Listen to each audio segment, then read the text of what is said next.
Okay, Assalamualaikum guys, saya Eddie. Belakang ni you guys nampak tak? Semua kereta ada Raptor 177, Velfire, semualah. Okay, semua kereta ni mengalami masalah absorber. Okay, so saya nak ceritakan tentang sebuah BMW F10 yang menggunakan EDC absorber. So kereta ni datang sini sebab bawah tak sedap dan mengalami masalah bunyi bahagian depan tu yang kuat. Jadi bila kereta ni datang, saya terus bawa masuk dekat tester mesin. Kita nak dapatkan berapakah bacaan ground contact. So dekat sini bila kita test, kita boleh nampak depan kiri 31, depan kanan 33, belakang kiri 32 dan belakang kanan 36. So bacaan yang terlalu tinggi.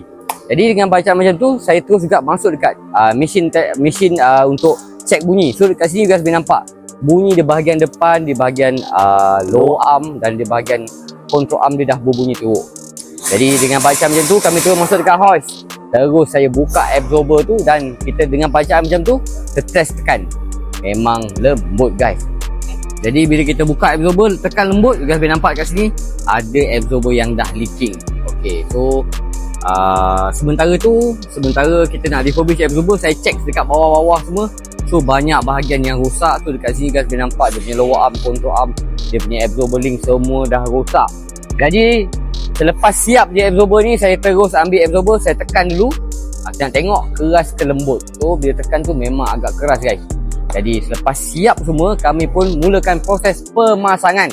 So bila dah pasang, dah siap semua, baru saya test. So masa saya test, memang sedap guys. Rasa dia power, rasa padu.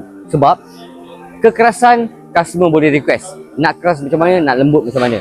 Kita boleh tunekan dia. So selepas saya dah rasa sedap, tapi saya tak puas hati lagi sebab tak masuk tester mesin. So saya masukkan BMW F10 yang menggunakan electronic absorber ni dekat tester mesin untuk dapatkan berapakah bacaan ground contact. So dekat sini kita boleh nampak depan kiri 19, depan kanan 19, belakang kiri 17 dan belakang kanan 18. So bacaannya di bawah 20, barulah kereta tu stable guys. So itu adalah cerita untuk BMW F10 yang menggunakan electronic absorber. So bagi guys kat luar sana yang nak tahu lebih detail, lebih lanjut, senang saja you guys kena like, follow dan share video ni. Kemudian you guys boleh masuk dekat link bio saya ataupun Roger nombor saya 0166737696. So itu ada cerita untuk BMW F10. So insyaAllah kita akan jumpa lagi. Saya mendoakan you guys yang tengok video ni semoga dipermudahkan urusan dan dimurahkan rezeki. InsyaAllah jumpa lagi. Bye bye. Assalamualaikum.